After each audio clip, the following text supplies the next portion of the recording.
Melancholy and the Infinite Sadness by the Smashing Pumpkins arguably has one of the most recognizable covers in 90s alt-rock. But how much do you really know about it? When you first glance at the celestial woman floating in space, you might think it's simply a surreal, dreamlike image, but beneath its surface lies a world of art history, of symbolism, and of deep creative collaboration. As much as Billy Corgan's sprawling double album, or maybe triple album, captured the spirit of a generation, the cover art provided an equally important visual gateway into the album's emotional landscape, nostalgic, cosmic, and melancholic all at the same time. Well, what famous classical paintings inspired this iconic cover, and who was the artist who brought it to life, seamlessly blending Renaissance portraiture with 20th century surrealism? Well, you're about to find out. Hi, I'm Andy Fenstermaker, host of Poetic Wax, a weekly music history series and podcast where I dig into the record collection I've been building since the 1990s and explore the sometimes little known or little told history of a band, album, or song from within. To many, this album was a lighthouse in the storm. Grief, beauty, adolescence, identity, all wrapped in an aching sort of wonder. It landed right at the cultural tipping point between grunge's fade and alt-rock's maturity. Critics were quick to draw comparisons to The Wall or The White Album, these grand, ambitious records that mirrored their times. But Melancholy was something else. It was mood, it was memory. It was that unnamed ache you felt walking at home at sunset with headphones on. And somehow its artwork matched that emotional intensity with striking precision. I've told the story before and I'll tell it again. I remember grabbing a handful of blank cassettes, eagerly awaiting the live stream radio broadcast of their album release show in October of 1995, taping it in its entirety, and yes, that includes the lengthy power outage that occurred early in the set. I spent the following months devouring the show again and again through my Walkman, and when I finally convinced my parents to give the 15-year-old me enough cash to pick up the CD, I pored over its artwork, fascinated at its complexity. At the heart of the album's visual identity was the creative partnership between Billy Corgan, Smashing Pumpkins frontman, and collage artist John Craig. The collaboration started not with the boardroom pitch or a label assignment, but with something more fragile, a feeling.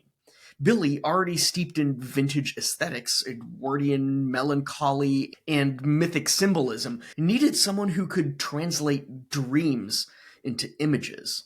It was a bit of a journey. They worked with one artist, and that didn't work out.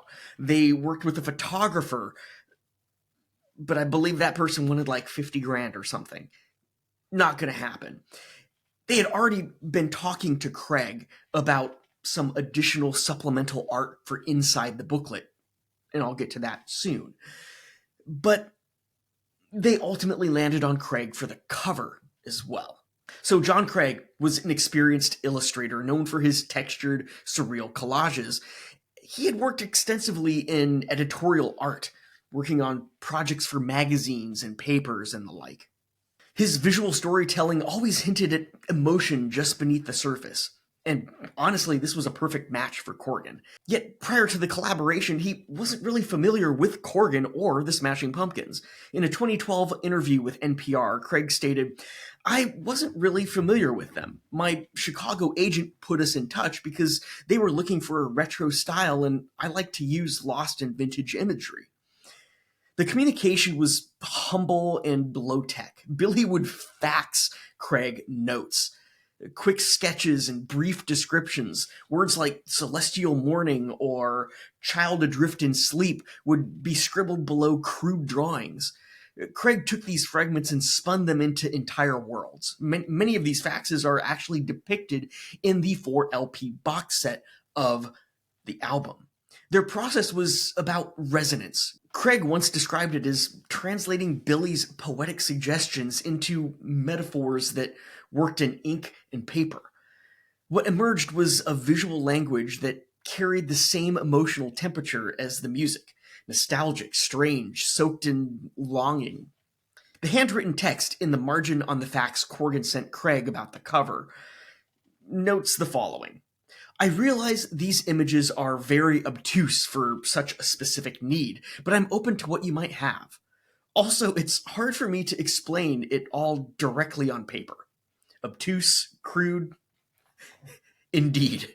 Yet the translation worked. The cover of Melancholy and the Infinite Sadness feels like something you've seen in a dream, or maybe an old book, something you can't quite find again. It's a memory. A star drifts in the night sky, and from it emerges a woman who seems to have stepped out of another century. Her face, borrowed from Jean-Baptiste Greuze's 18th century painting, The Souvenir, has her eyes rolling back with blissful wonder on her face, as if she's just letting out a gasp after exhale. Her body, adapted from Raphael's St. Catherine of Alexandria, comes from the early 1500s. It twists delicately towards us, one hand near her bosom, the other in another rather seductive place. The star beneath her is not solid but symbolic, a compass rose, a childhood doodle, a heavenly raft. And the woman, she's more than a muse. She's time, she's sorrow, hope suspended in space. There's something deeply uncanny in the way the parts fit together. Classical art meets modern collage. And the scenes show, but deliberately. It's not about flawless realism. It's about the emotional patchwork, assembling pieces from different worlds to make something that feels new and old at the same time. That aesthetic defines the album, too. Guitars snarl in one song and lull in the next. Strings swell, drums pound, and through it all, yearning. The cover doesn't just reflect that sound, it extends it. It's an entrance, a threshold, a world where 19th century angels and 20th century angst coexist. Yet it all echoes back through the centuries. If the album cover is a dream's opening frame, then the inner sleeve art is the dream unfolding. In the original vinyl packaging and lovingly replicated in the 2012 4LP box set, Craig filled the inserts with strange, evocative illustrations. One child holding a heart by a string with the other a baby sheep, both in a field of flowers amidst a dreamlike landscape. In another, animals are depicted in an opium den. Rabbits playing baseball for toddlers in yet another.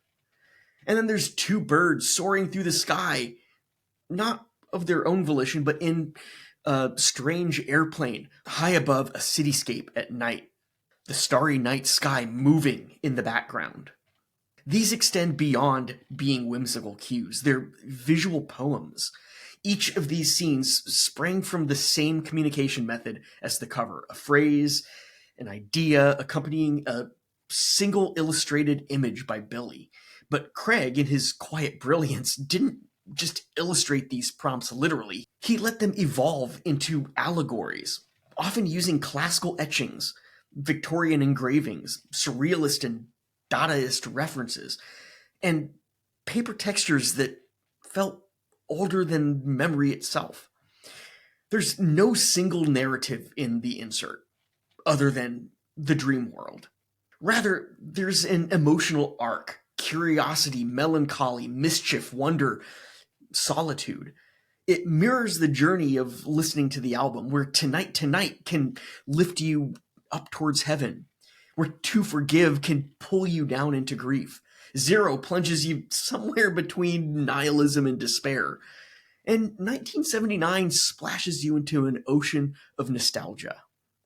This visual storytelling turns the album experience into something closer to reading a timeless, wordless storybook. One that you don't have to just see, you feel. Pausing for a quick moment of self-promotion, Poetic Wax can be found on YouTube, on your favorite podcast platforms, and on Substack. I'd love it if you followed me in multiple places. Craig's influences are impossible to miss, but they're also never overt. You don't need to be an art historian to feel the gravity of his references. His work pulls from the soft melancholy of the pre-Raphaelites, the mysticism of symbolist painters, the detailed, rich engravings of the Victorian era, the anti-art, anti-establish nature of the Dadaists. Each image feels like it belongs to a forgotten age. And you have the iconography itself, dating back even further. None of it is in the sense of being antique, but in that particular way that art can trigger something buried. Childhood fables, dusty attic books, paintings in a museum corner that once moved you, but you can't recall quite when. His collage process weaves these influences into a kind of dreamlike texture. Greuze and Raphael aren't thrown in for effect. They're part of a larger visual language that asks, what does timeless sadness look like? What does joy, stripped of irony, look like? Craig finds those answers in hybrid forms: serious, playful, surreal. He walks that rare line between reverence and reinvention, and in doing so, he gives melancholy an artistic aesthetic that still doesn't feel bound by the 1990s. It feels bigger, like memory or myth. The original vinyl release of Mellon Collie is a treasure in its own right, but the 2012 deluxe vinyl box set brought that universe into stunning focus. 4 LPs, 8 sides of music, stories from within the album. The expanded artwork, it invites listeners not to just listen to the album again, but to experience more deeply, more fully, and more slowly. Inside, there are stories about the songs, where they came from, and how they came to be. I've touched on some of them here in episodes of Poetic Wax. But it all starts with the cover, expanded beyond the single image of the woman emerging from the star floating in outer space. And now, 30 years later, the imagery of melancholy has become a visual icon. Zero is printed on shirts, the cover art is tattooed on arms. But more recognizably, what matters is the feeling, the ache of looking at something beautiful and not knowing why it resonates so deeply. It's the same feeling the music gives you. It's the shared emotional vocabulary of Billy Corgan and John Craig, and the strange, fragile magic that they created together. Melancholy reminds us that great album art breathes with the music.